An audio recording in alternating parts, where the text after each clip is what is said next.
Bago magbukas no kumarites, nilinis ko na nga muna itong aming lagayan ng perahan kasi nga maalikabok na. Pero bago kami umalis ay nalinis ko na ito, pero tingnan nyo naman yung alikabok at makapal nga. Kaya naman hinila ko na nga muna iyan at pinagtatanggal ko nga po yung mga nakakalat dito. Siyempre bago tayo magtapon ng papel ay kailangan din talaga natin tingnan at baka may nakasulat doon na importante. Yung bell nga namin sa tindahan kumarites ay sira na kaya itatapon ko na rin iyan. Diba ang kapal nga ng alikabok dyan. Hanggang ngayon nga ay maraming nagtatanong kung saan ko nga nabili itong lagayan ng perahan namin. Ito nga po ay DIY lang ni Jowa at scratch nga lang po yung ginamit niya mga materialis dito. Itong sa likod naman nga po na lagayan ko ng benta ay walang laman dahil hindi ko pa naisasalin dyan yung mga pera. Kaya ayan, pupunasan ko na nga muna ito ng maayos. Talaga pwede na isang punas lang iyan kumarites dahil inulit ko pa nga po sa pagpunas iyan. Ito nga po yung lagayan ng Gcash ko kumarites. Yung pinakaharap ay lagayan ng barya. Yung sa likod naman nga po ay lagayan ng mga papel. Habang wala pang benta ay lagay na nga muna natin dito yung mga kalat. Yung sa pinakababa na drawer ay lagayan nga po iyan ng benta ng yelo. Dahil mahirap nga pong tanggalin yung pinakaalikabok doon sa pinakagilid ay ginamitan ko nga po iyan ng thinner. Kaya pag puti talaga yung mga gamit mo ay kailangan mo rin talagang magtiyaga na maglinis. Sahan na naman nga po natin ang pag-iipon ng kita sa Gcash para may pambayad tayo ng ating kuryente at tubig.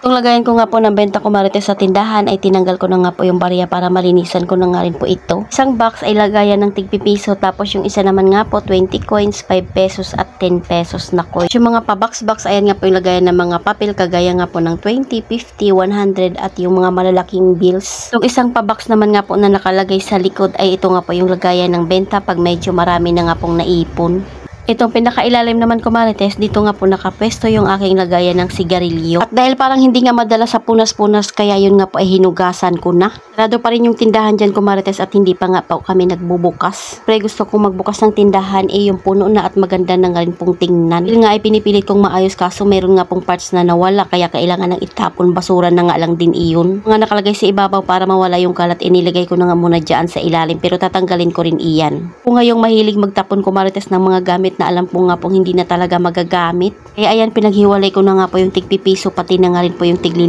piso dyan. May nag-comment nga kumarites na kamusta nga daw po yung aking benta sa unang araw ng aking pagbubukas. Umaga ay wala masyadong customer pero pagdating nga po ng tanghali hanggang gabi ay marami na nga rin po ulit. May bumili ng soft drinks kahit hindi nga po masyado malalamig itong aking mga soft drinks. Kinabiglang nga po yung ref ko kaya naman talaga hindi kaagad lahat lumamig. Pero yung size nga kumarites ay madami nga rin po akong naibenta. May bumili nga po sa akin ng tubig, pati na nga rin po mga fudgy bar at saka lalo na nga po yung sigarilyo.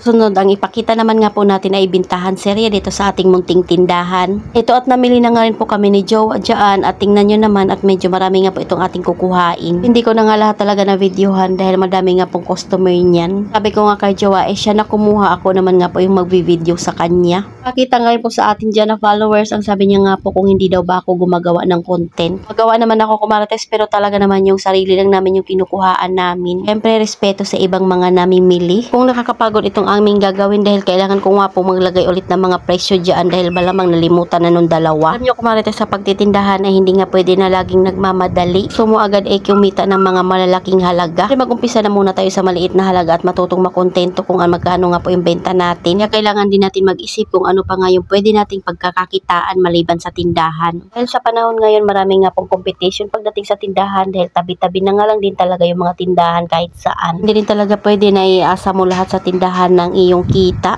Tahan nga po pala ako dyan kumarites para yung mga wala lang talaga yung aking mga kukuhain. Siyempre hindi yan nasunod lalo pat marami nga akong nakitang mga free. Or yung may +1 o di kaya free na isa. Ito naman nga po yung aming mga nakuha na at medyo marami nga po ito. Ito ang kagandahan kung nakaplano lahat ng iyong pera. Kahit nagbakasyon ka, hindi ka rin talaga mauubusan ng iyong puhunan. Ayan, at binayaran na nga rin po natin kaagad. Malawang batch ng aking pagbabayad kumarites dahil magkakahiwalay nga po yung bayad ko dyan. Kapag bayad na nga rin po ako sa bigas, pati na nga rin po mga itlog at mantika. O diba at resibo na nga lang din po itong aking hawak. So ayun lang muna kumarites. Salamat sa panonood. Follow for more. God bless us. At sana i-share nyo na nga rin po itong aking video.